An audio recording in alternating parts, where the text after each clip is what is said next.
Hi friends, કેમ છો? મજામાં? તો આજે આપણે એક એવી મીઠાઈ બનાવીશું કે જેમાં માવો પણ નથી અને ખાંડની ચાસણી લેવાની પણ જરૂર નથી, દૂધ પણ ઉકાળવાની જરૂર નથી. એકદમ સરસ ફટાફટ બની જતી આ મીઠાઈ છે. જે મથુરાની ફેમસ એવી આ મીઠાઈ છે. ભગવાનને ભોગ લગાવવા માટે આ મીઠાઈ બનાવવામાં આવે છે. અને રક્ષાબંધન સ્પેશિયલ આ મીઠાઈ બનાવી શકો, અથવા તો જન્માષ્ટમી ઉપર પણ આ મીઠાઈ તમે પ્રસાદ તરીકે બનાવી શકો. અહીંયા આપણે 200 ગ્રામ મિલ્ક પાવડર લેવાનો છે અને 1 ચમચી ઘી. હવે આ કોઈ જાડા તળિયાવાળી તવીની અંદર આપણે બધું મિક્સ કરવાનું છે અને આને એકદમ લો ફ્લેમ પર શેકતા રહેવાનું છે. હવે ખાસ કરીને મને એક પ્રોબ્લેમ આવેલો આ શેકતી વખતે, તો તમને ન થાય એ માટે તમને એડવાઇસ આપું છું કે આ બને ત્યાં સુધી જે આ મિલ્ક પાવડર છે એને આ રીતે થોડું થોડું ઘી એડ કરી, મતલબ 2 થી 3 ચમચી પ્રોપર આપણે એટલું જ ઘી એડ કરવાનું છે સ્ટેપ બાય સ્ટેપ. અને મેં આને ટ્રાન્સફર કર્યું છે નોનસ્ટિકી પેનમાં.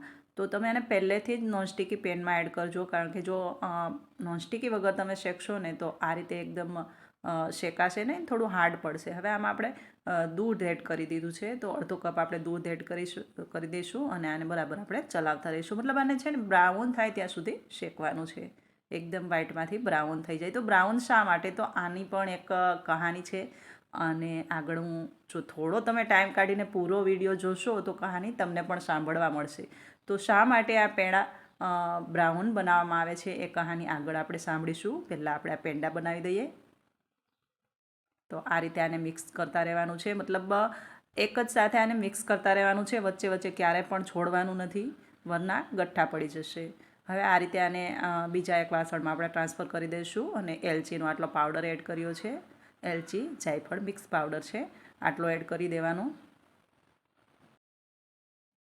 હવે આ ટાઈમે થોડું ઠંડુ થાય ને, હાથથી એકદમ પ્રેસ કરીને એકદમ મિક્સ કરવાનું છે, એટલે એકદમ સરસ એવું મિક્સ થઈ જાય. અને ત્યાર પછી એડ કર્યું છે અહીંયા બુરું.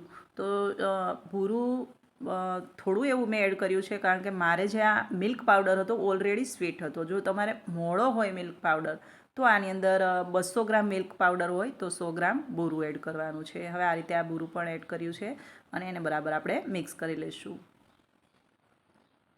ત્યાર પછી અહીંયા એક એડ કર્યું છે 1/4 કપ આપણે દૂધ, એકદમ થોડું એવું લિક્વિડી બનાવવા માટે. અને અહીંયા આને એકદમ આપણે ઠાળી લઈશું, મતલબ ઠંડુ થાય ત્યાર પછી આના પેંડા બનાવીશું. તો રક્ષાબંધન સ્પેશિયલ આ મીઠાઈ બનાવી શકો, અથવા તો જન્માષ્ટમી પર પણ પ્રસાદ તરીકે આ મીઠાઈને બનાવી શકો. તો હવે આ ઠંડુ થઈ જાય ત્યાં સુધી આપણે રહેવા દઈશું ને ત્યાર પછી આના પેંડા બનાવી દઈશું. એકદમ ફટાફટ બની જાય છે અને નથી તો તમારે દૂધ ઉકાળવાની જરૂર કે નથી તો ચાસણી લેવાની જરૂર, ફટાફટ એવું બની જાય છે.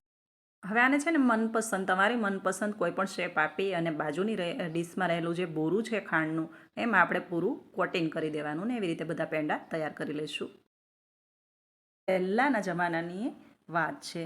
એક મથુરાના રાજા હતા અને રાજાનો એક રસોઈયો હતો. હવે રાજા ભોગ લગાવતા હતા અને રસોઈયો ભોગ માટેની સામગ્રી તૈયાર કરતો હતો. હવે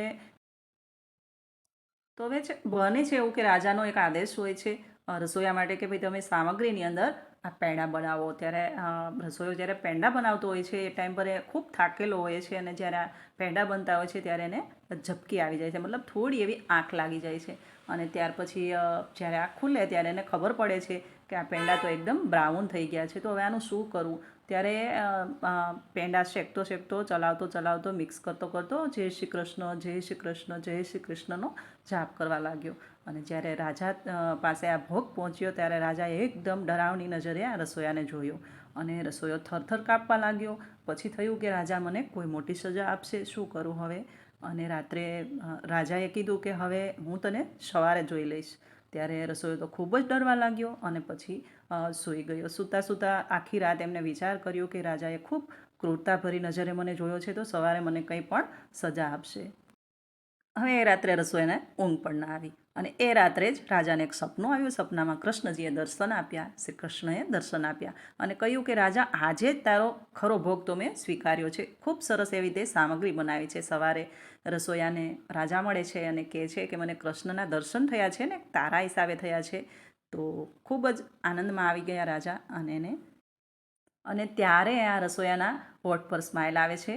અને ત્યાર પછી આ પેંડાને બ્રાઉન જ બનાવવામાં આવે છે. મથુરાના ફેમસ એવા પેંડા છે અને આને બ્રાઉન જ બનાવવામાં આવે છે. પણ હા, જો તમને આ રેસીપી ગમી હોય ને તો વિડીયોને શેર કરી દેજો. ચેનલ પર નવા હોય તો સબસ્ક્રાઈબ કરી લેજો. પાછા મળીશું નવી રેસીપી સાથે. ત્યાં સુધી આવજો.